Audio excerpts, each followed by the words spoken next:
Hello, hello, hello. Welcome back to the page. Chit Chat with Tumeka Molitane, the Anxiety Princess. I am Tumeka Henkeman, and welcome back. Happy Wednesday, everyone.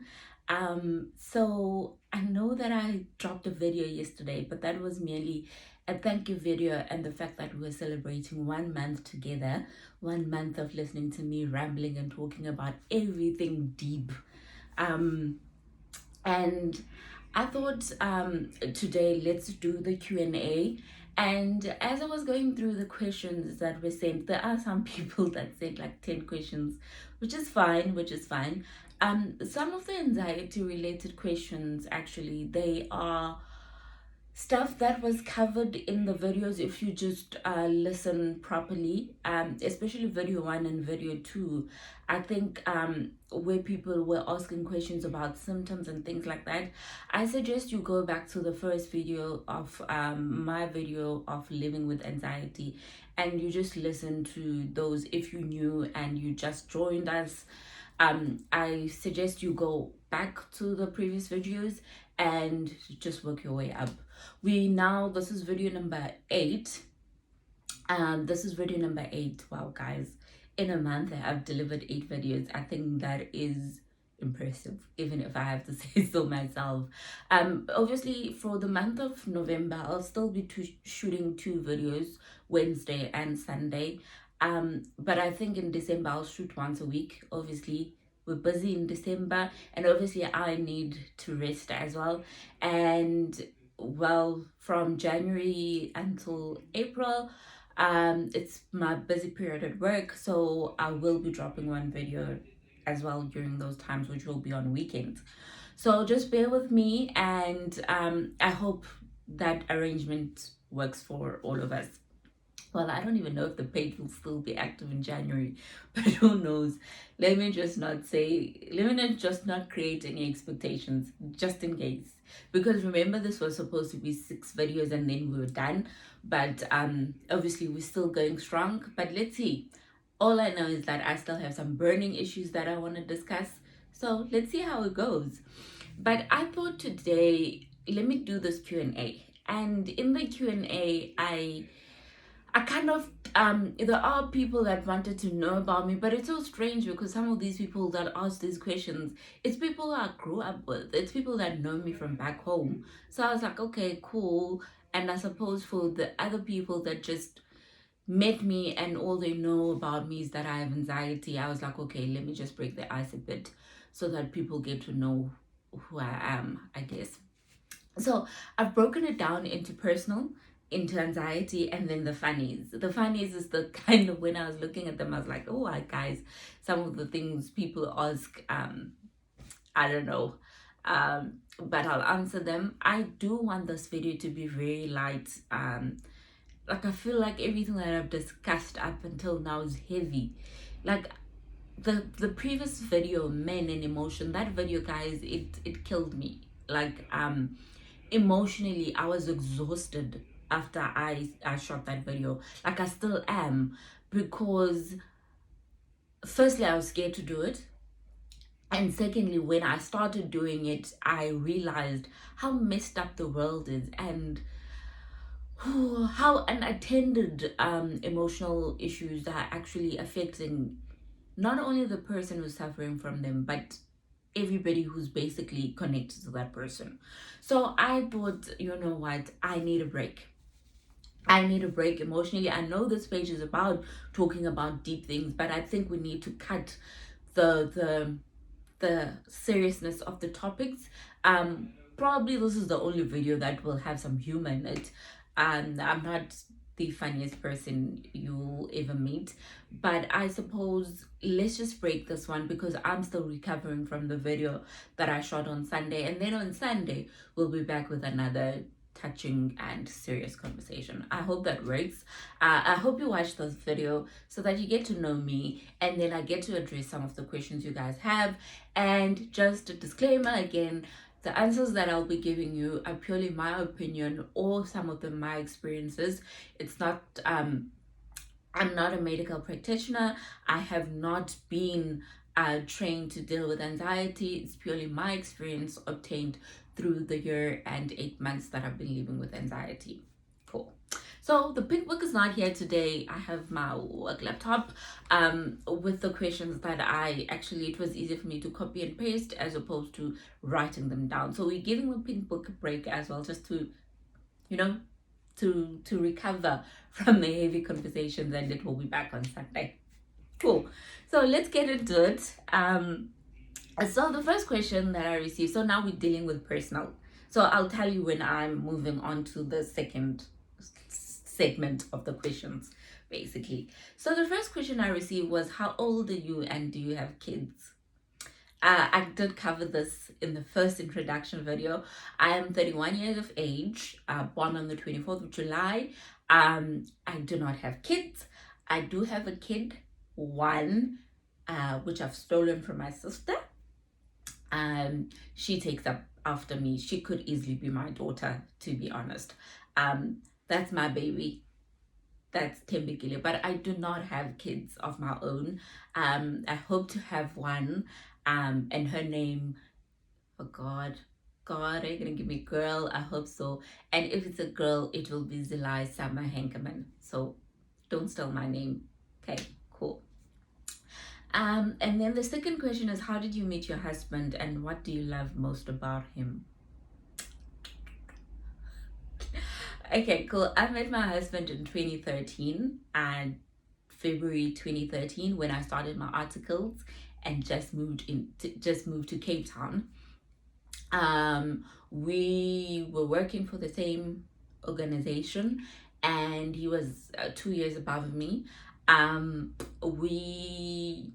He didn't greet me the first day I met him, but I'm sure he'll tell you a different story. I greeted him and he was busy on his phone and he didn't greet me, which was fine. And then as the months went, we became each other's focal points. I'd always catch him watching me, or he'd always catch me watching him.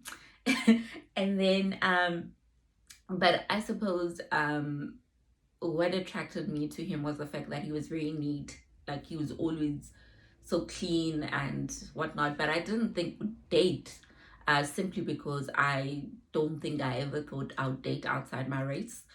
And so yeah, we didn't speak for 6 months. We started talking on the 28th of June when there was a work function. That's when we started talking. We exchanged BBM pins and we were friends for 6 months and we started dating in January of 2014.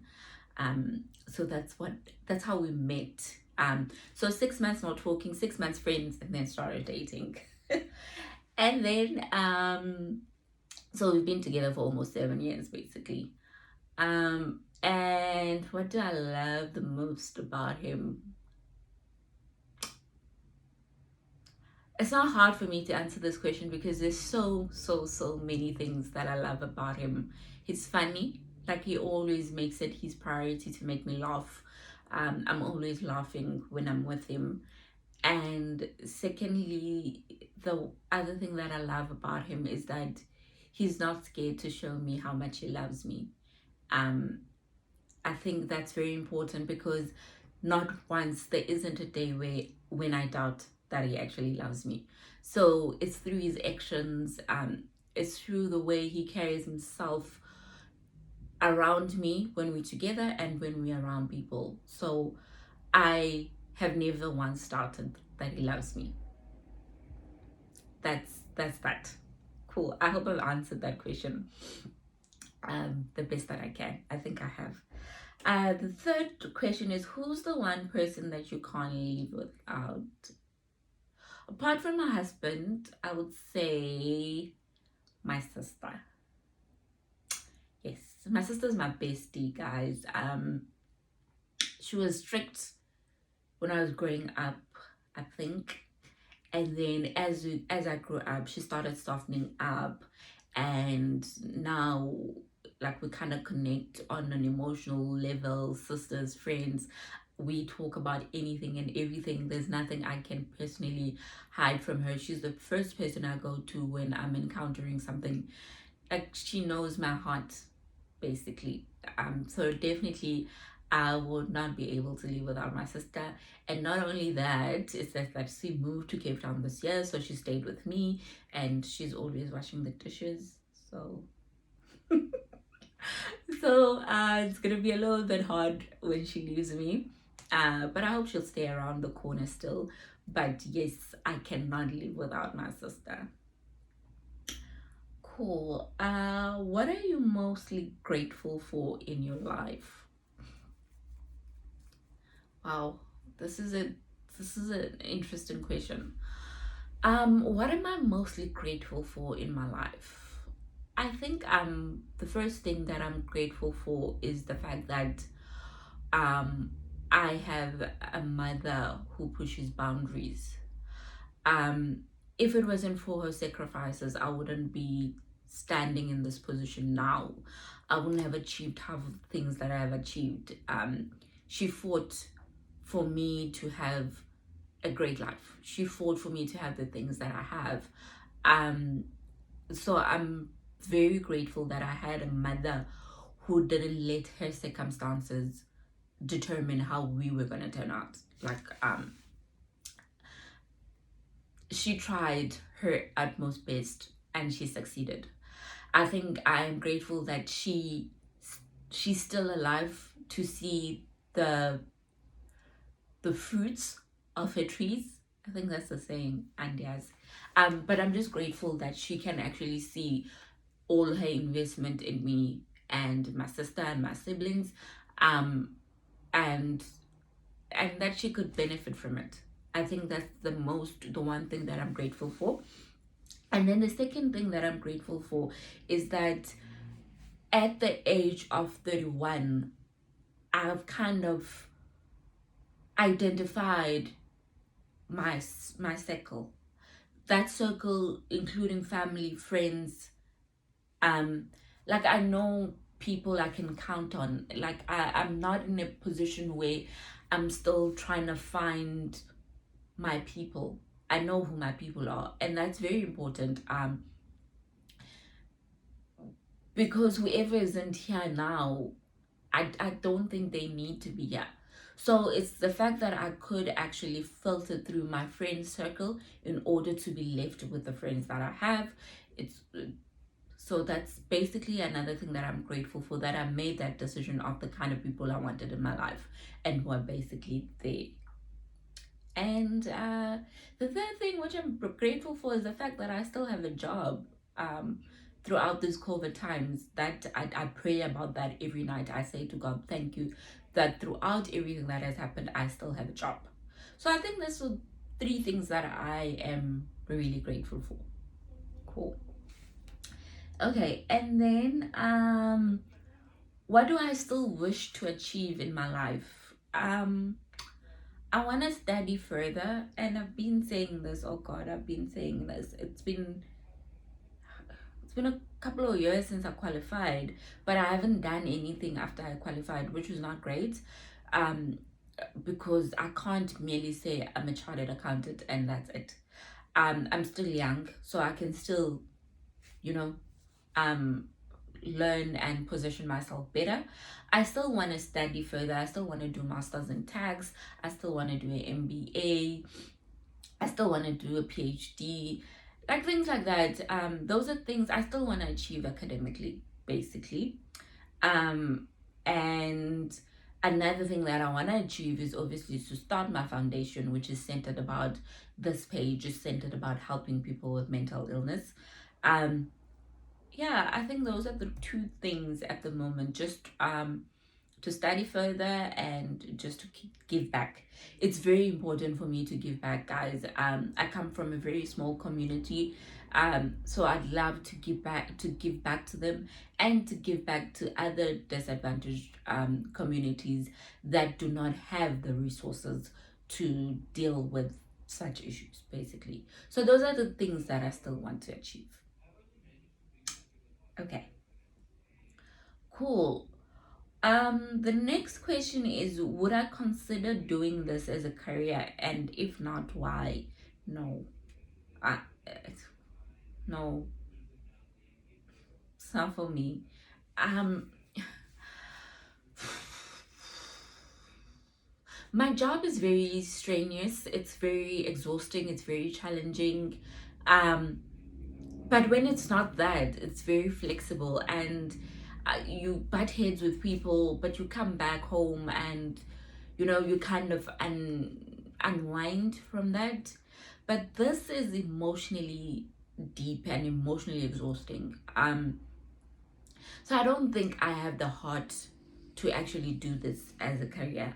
And secondly, I don't know if this thing pays money. I have a bond, I have a car, I have family. Like, I need something that's going to give me money. So I don't know if I could possibly do this as my only career. Let me just put it that way, as my only career. Like, I probably could drop in at talks to give a talk or do seminars and things like that, but it can't be my only career. I think I would lose my head. Like, I would lose my mind. So no, no. It's purely from an emotional point of view that from doing these videos that I've done, it takes quite a bit. Like, after I'm done shooting a video, I'm like, wow. Whew. So if I have to do that every day, I think I would go crazy. So no, I would never consider this as my only career. Okay, cool. The next one is, you seem to have a handle on your mental illness and life. How do you do it? I don't. I really don't. I don't have a handle. Let me put it this way. I have an understanding of what's happening with me mentally. I have learned to embrace my sickness as opposed to making it something to stress me out about. So I think if I hadn't accepted the fact that I have anxiety, I think it would get to a point where I hate it and I hate everything happening to me. It would just build up and build up and build up into something that I don't want. And the minute that I made the conclusion that anxiety doesn't stop overnight, I actually realized, okay, if this thing is not going to stop overnight, I need to find a way of dealing with it. And the first way of dealing with it was accepting and embracing it. The second thing of dealing with it was teaching myself about it. Third way, coping ways about it. I do touch on all these things on my previous video, so I'm not going to do that now. But I don't have a handle on it. I just have found a way of making it work for me.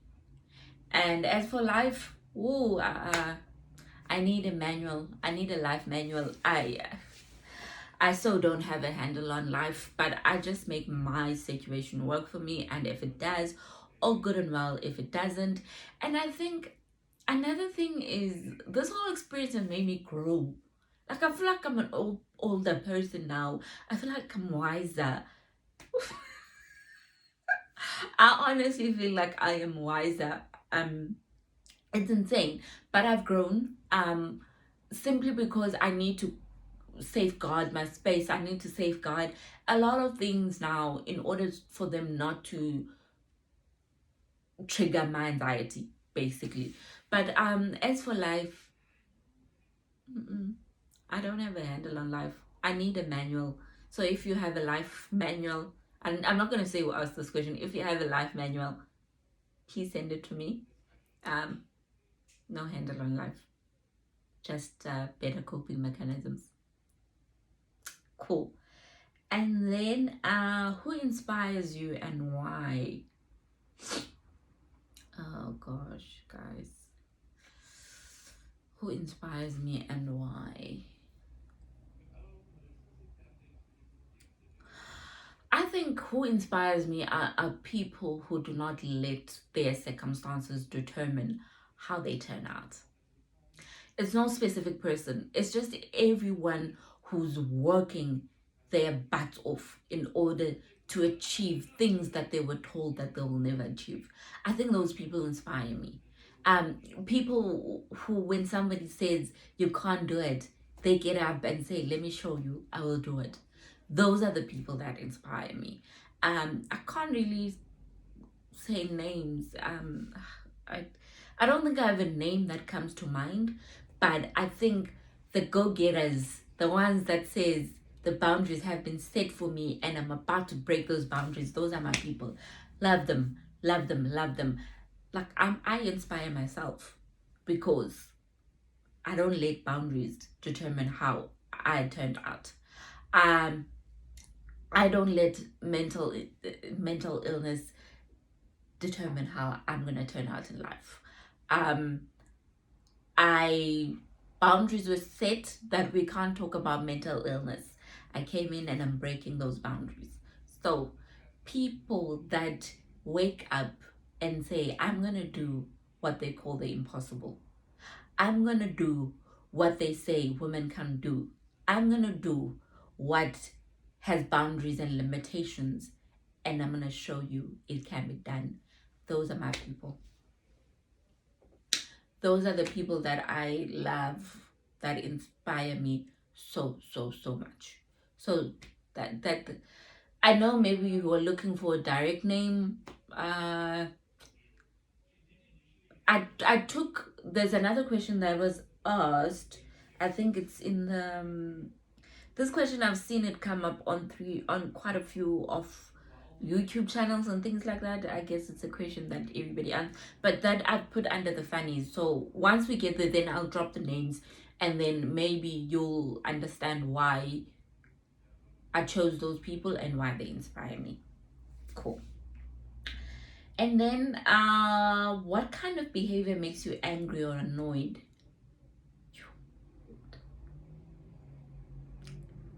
um Arrogant people annoy me. Arrogant people annoy the life out of me. I feel as though if you can't separate confidence from arrogance, then, and oh, guys, I don't even want to dwell on this. Arrogant people annoy me. Um, and people with no backbone annoy me. People that can't say something and stand with it, and be like, this is my opinion, this, I'm standing up for what I said. That annoys me. And as for angry, oh, I get angry quite a bit. So it's things, not behaviors necessarily, that makes me angry. But um I would say three things that annoy me: arrogance, people with no backbones, and people who are ignorant. People will feel as though if things don't bother them, like, why should they know about them? Those things annoy me. And then second last question on a personal now. I think I took 10 questions. What are you mostly scared of? I don't know if this was coming from let's go deep. What am I scared of? So I thought, let me just share um 4 things that I'm scared of. 2 being just general things, and 2 being on the deep side of things.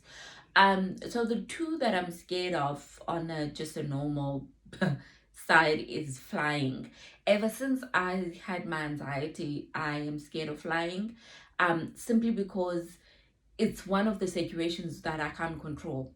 I can't see who's flying the plane. So that already is so out of my control. So I'm really scared of flying. And when we went to Paris, we hit some turbulence where the plane actually just did this. So after that, I was like, so I'm really scared of flying. And then the other thing that I'm scared of is snakes. I'm scared of snakes. I think bulk of the people are scared of snakes. And just on a more serious note as to what I'm scared of, I am scared of not leaving a legacy in this life. I'm scared of not of being forgotten, or a situation where when people are being asked, what do you remember about Tumeka? And then someone needs 10 years to think. as to what do they remember about me. It's not about leaving something tangible like that. Oh, she left a foundation where people talk about anxiety. No, it's about the lives I've touched, the role that I played in people's lives, the small things that I've done. um I want to leave that. I want to leave people with beautiful memories that they can make reference to and be like, she was amazing, she did this, she spoke the truth, um she did A, B, and C. So I don't want people to always try to think for a good 20 minutes before they can come back with something as to what do you remember her for. So I do want to leave a legacy of beautiful memories. I do want to leave a legacy of my anxiety foundation. I do want to leave a legacy of she turned my life around. She touched me. That's the things that I'm working for in this life. And then the second thing that I am scared of, I think it's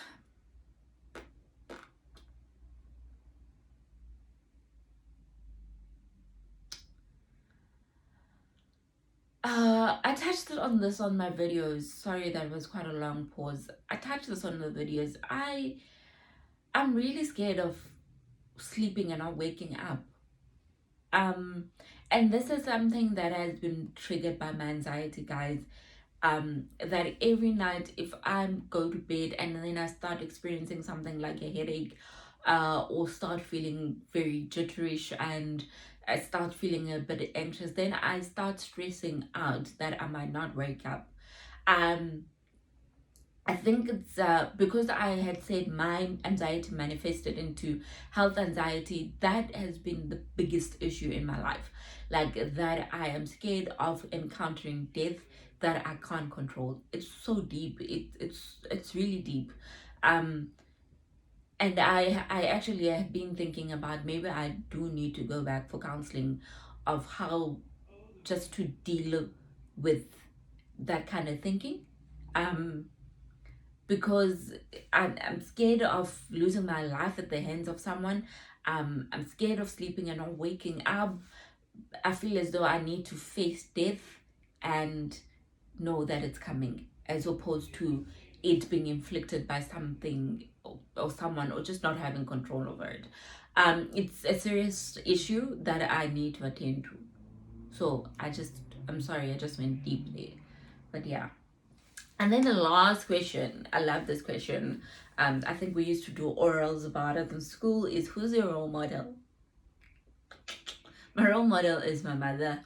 Love, love, love, love my mother. She's a fighter. She sacrificed so much for me in my journey to become what I am today. I don't know how she did it. But she did it, and I am grateful that God kept it in long enough for her to be in my life still now. So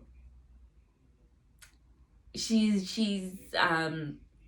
very quiet. My mother's very shy, but I feel as though I always know her thoughts and her heart. Like, you know, her heart. Um, she warms up to you if she needs to. She doesn't if she doesn't. But I think the biggest lesson that I've taken from her struggles and her sacrifices is to do the same for my kids, is to support them even when I don't even know what they want in life, but still be that support structure that they need.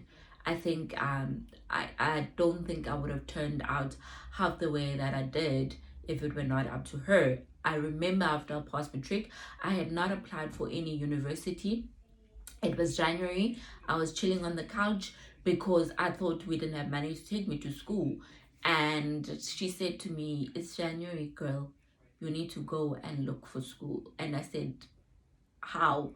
And she said, "A plan will happen." Went to Rhodes University, walked in, apply. I was a walk-in application at Rhodes. Got in, and the rest just worked itself out. Like, so she she was positive when I wasn't. And I think that's basically how I want to raise my kids, how I want to be for my kids. Cool. Okay. And then we move on to the anxiety questions now. So I took about 12 questions here. So some of them I'll always make reference to the other videos because I felt as though I was being asked things that I've already touched on. But let's do it. The first question is, how have you adjusted to COVID and being at home? I've noticed that I'm more anxious.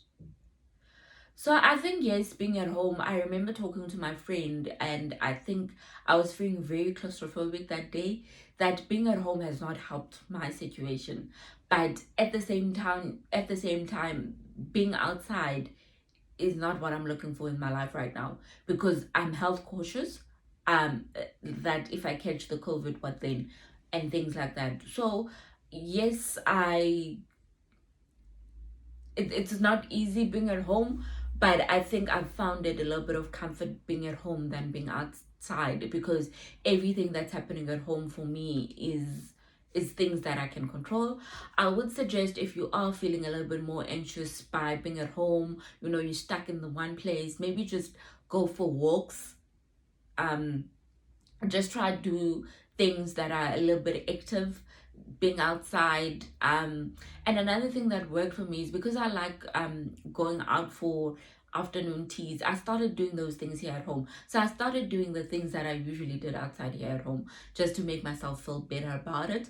um so it wasn't a situation where I'm stuck with the TV the whole time.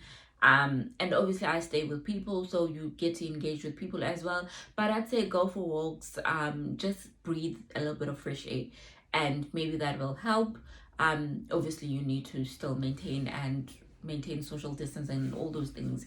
But I think I was more anxious at the beginning of the COVID, but I think now I've adjusted really well to such an extent that I actually want to work from home for the rest of my life.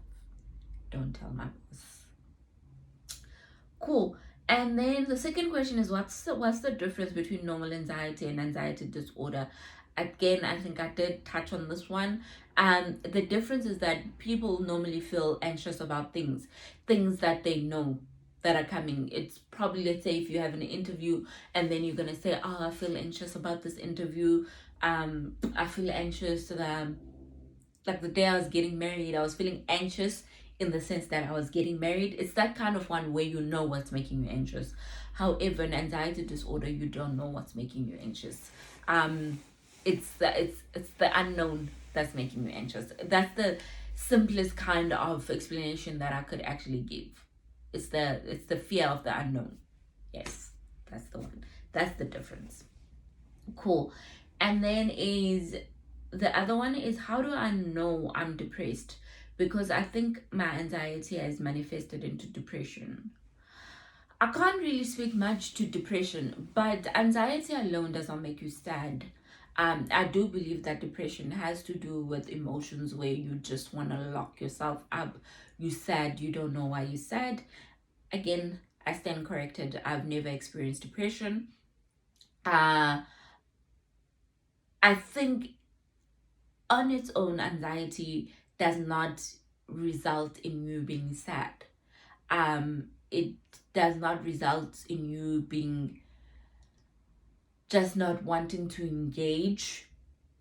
Yes, you avoid certain environments because they could trigger anxiety. But when your personality starts changing, I think that's when it kind of, you need to investigate it a little bit more. Because personally, I did not experience a change in personality when I had my anxiety. It's just a change in my physical well-being, but not personality wise. So I would say go check it out. If you feel as though now all of a sudden your personality is not the same. Okay. And I'm happy for anyone who has had depression, just to provide a little bit of guidance here. Cool. Uh what is the biggest change? What is the biggest change that has happened in your life as a result of mental illness? Um, I think the biggest change that has happened in my life as a result of mental illness is the fact that oh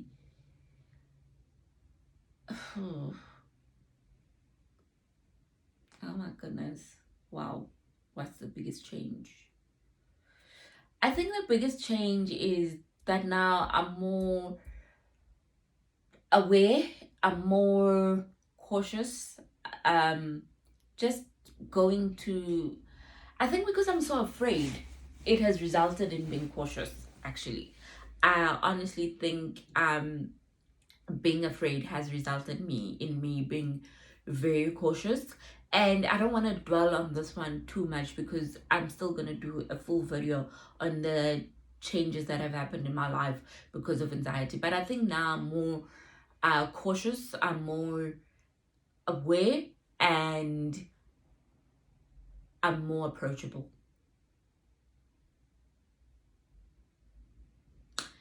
I will do a video on this one because it was one of the videos that I said I will do. So we'll wait for the video just to dwell a little bit more on that one. Can children suffer from anxiety disorder? Yes, children can suffer from anxiety disorder, and I think it's very important that if you start noticing some changes in your child, they experience the same symptoms as us adults. So I think as parents you just need to be mindful and cautious and just take the necessary steps in order to educate your kids about anxiety. It does happen, and then now it's a matter of trying to understand what has triggered their anxiety. So they experience the same symptoms as adults. So it's purely the same.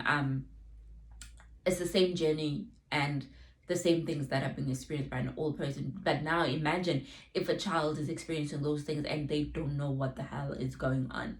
So I just say just be mindful, know the symptoms so that you know how to address it and know how to deal and make them understand that this is what they have and this is what it means.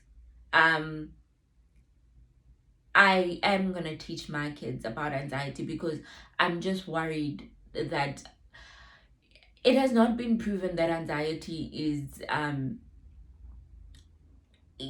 carried from generation to generation. But just to be safe, I think I will educate my kids about it so that they know that I do suffer from it, and in an event that one of them gets it, they know exactly what to do. So please just be on the lookout. It's the same symptoms as what you would experience as an adult, basically. Cool. Oh god, this battery in this laptop is gonna die. Cool. And then why would I recommend therapy to overcome mental illness? I think I recommend it because when you start experiencing let's say anxiety, you do not know what has triggered it, and psychologists have been trained to kind of address and basically to interrogate you in a manner that you start exploring different ideas as to what has triggered your anxiety. Let me put it that way. What has triggered your anxiety? So basically, they kind of explore different avenues with you in order to get to a point where you actually know what you're dealing with, to get to a point of you actually starting to understand what all those unresolved things are, and basically be in a better position to deal with them. So I actually think that's basically why I would recommend that you do go for counseling, just to explore, because on your own I don't think you will ever figure out as to what triggered your anxiety. And secondly, the other reason why I recommend going to for counseling is because it's because I think up until a point where you accept your anxiety, it's difficult to disclose it and talk about it to the people that are close to you. Simply because you're scared of being judged, you're scared of them making their own conclusion about what you're going through, and then it's easy to talk to a stranger. It's easy to talk to a stranger. That's basically what I found. Actually, I was talking to my counselor more and she gave me guidelines as to how to talk to the people in my life as well. So it's good in the sense that they kind of equipped you with the skills that you need to educate the people that are close to you, and as well from a perspective of just opening up more and finding the different avenues as to what could be causing your mental illness. Cool. And then the other question is, you have mentioned that you accepted your mental illness. Do you still have moments where you struggle, and how does that make you feel? um definitely. Especially when I encounter a new symptom, then I start stressing out a little bit, up until a point where I'm like, oh, it's anxiety, got you. um so yes, I do still struggle. I've accepted it, but my symptoms still manifest, my symptoms still show up, new ones show up, other ones I would think that I've dealt with them. The sharp pain that I spoke to you guys about, it came back um a couple of days ago, which is fine because I know I've dealt with it, but you're like, oh gosh, I thought this thing was gone and now it's coming back. So yes, I still get frustrated when I encounter a new symptom, basically. And that does, and how does that make me feel? It doesn't make me feel, I don't know. I'm trying to see how I can answer this, because I don't think my anxiety is making me sad, but it just makes me actually realize that this is an uphill battle and it's a long journey. Let me put it that way. It's making me realize that anxiety is not an overnight success. You can't achieve overnight success in a day. It's gonna take time, and new things are coming out on a daily basis. So you just need to kind of deal and bear and just walk the journey the best that you can without getting sad, emotional, and frustrated over it. So yes, I've accepted it, fair enough, but I still struggle with it, especially with new symptoms that are coming up, where I need to still be in a position to identify that this is not an illness. This is basically part and parcel of my anxiety. Cool. I'm just going a little bit faster because my battery is gonna die and the video is long. Okay, cool. And then this is a serious one. Have I ever considered suicide? And if so, what has changed my mind? No, I have never considered suicide. And like I mentioned in the previous videos, I think if you are in a position where you are considering suicide, then it's probably it's most likely that your anxiety has manifested into something else, which could be depression or any other mental illness. But I have never considered suicide, and simply I think that's because I'm scared of death. So if I were ever to consider suicide, probably my reason for living would have to counter that decision. But I can't speak on anxiety on suicide because I really have never experienced it before. But I have never been in a position where I have thought about taking my own life. No. Okay. I've been going to therapy for 3 months and I don't think it's working. I don't know what's that. Okay, I've been going to therapy for 3 months and I don't think it's working. Therapy is not therapy. I said this in one of my videos. Therapy doesn't work unless you want it to work. Honestly, it does not work. You need to open up a little bit more with your therapist in order for you guys to engage in a more open and transparent conversation. So maybe therapy is not working because you're not divulging all the details that your therapist needs to know. And maybe you haven't told them exactly that one thing that might actually give you guys a breakthrough. So I think you need to dig deeper emotionally and maybe just question yourself if you are telling them everything they need to know. Therapy only works when you open up, guys. Don't waste your money going to a therapist if you're not willing to indulge and divulge all the details, basically.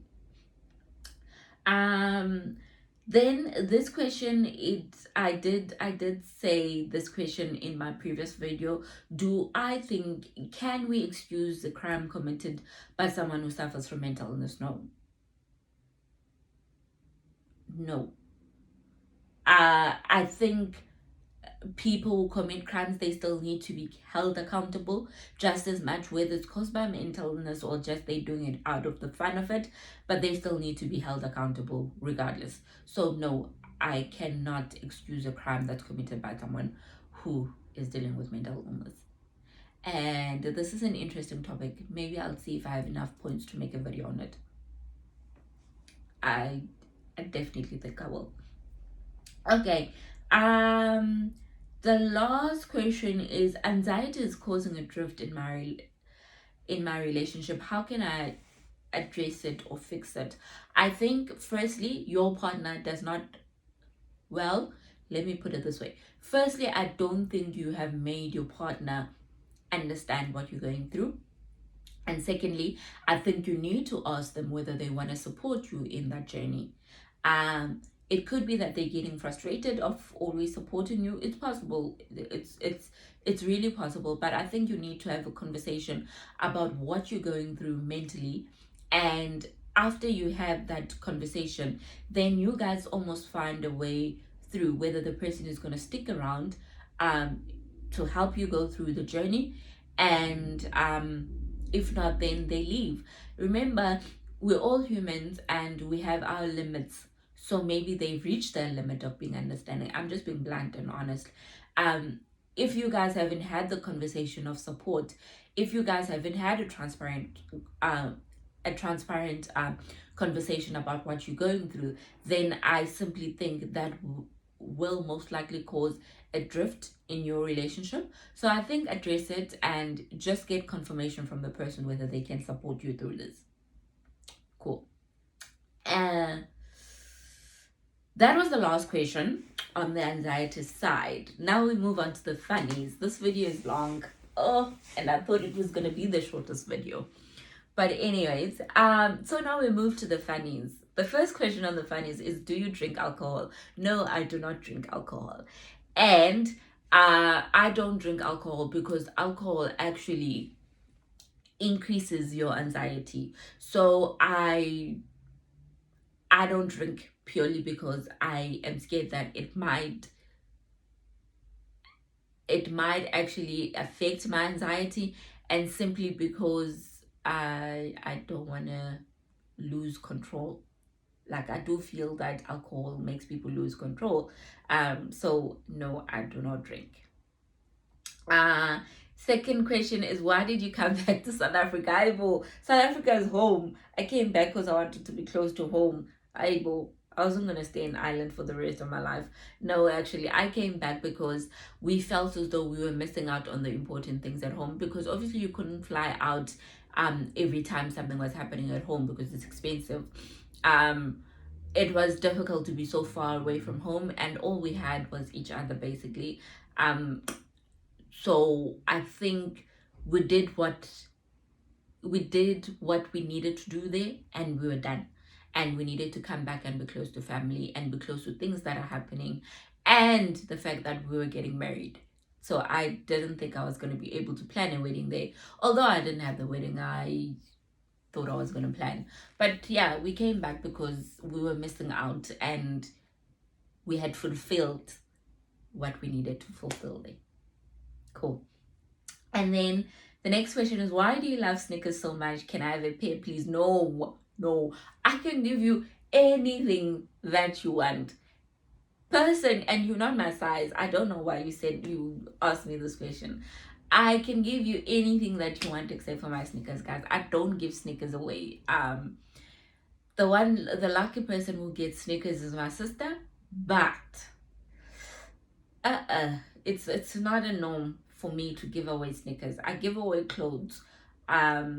I give away shoes, other shoes. I give away bags, but not my Snickers, guys. That's my baby's pride and possession. I love Snickers because they're comfortable. I love Snickers because I can dress them up the way I want to dress them up. I'm not a heel girl because, wow, why complicate myself with stiletto. Aibo. No. I just love them because they're comfortable. And no, I can't give you my Snickers. Buy your own. Okay. Cool. Which famous person would I like to meet? You guys, Aibo na. Oh, hey, which famous person would I like to meet?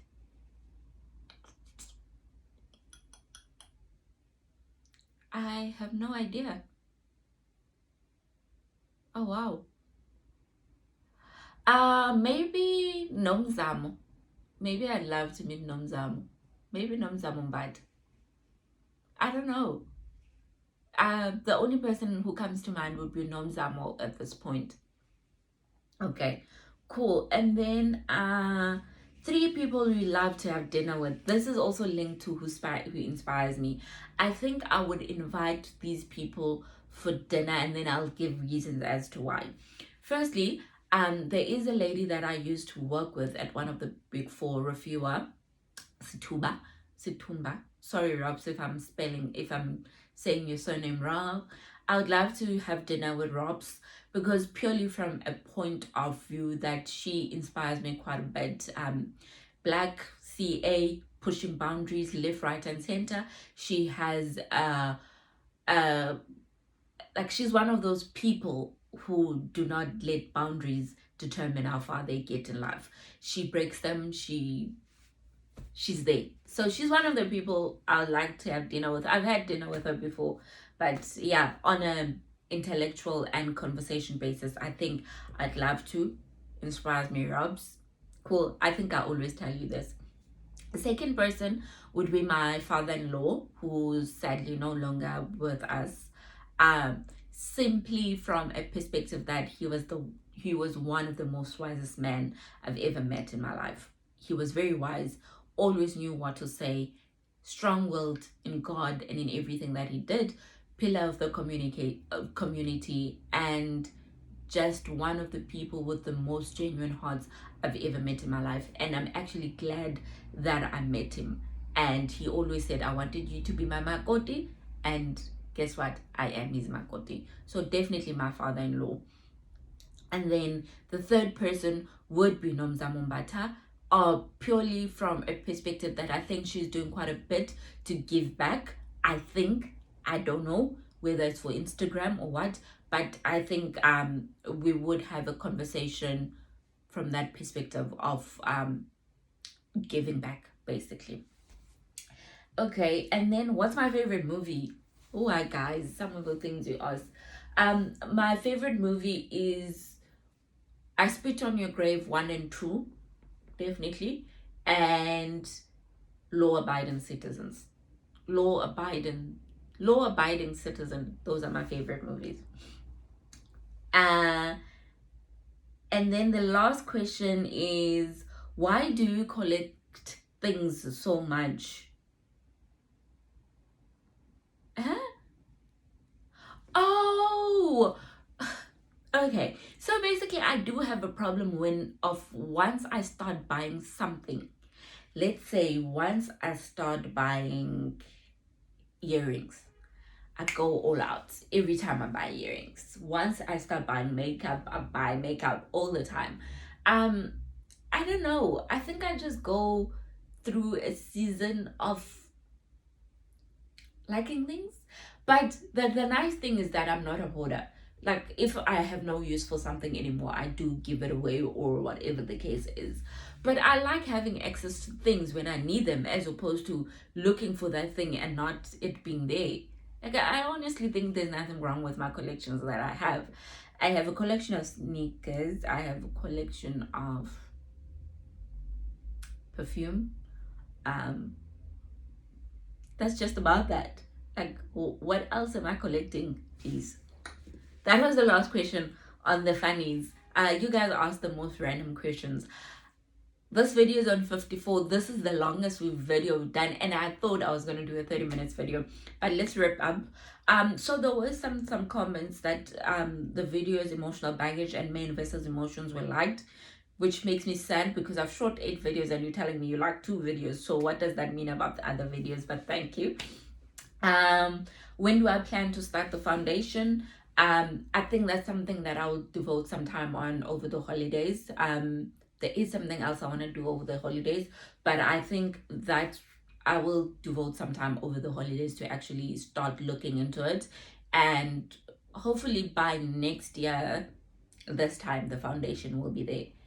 Let's not rush success, but definitely something I'll be looking into. The last question is, what are the plans for the page?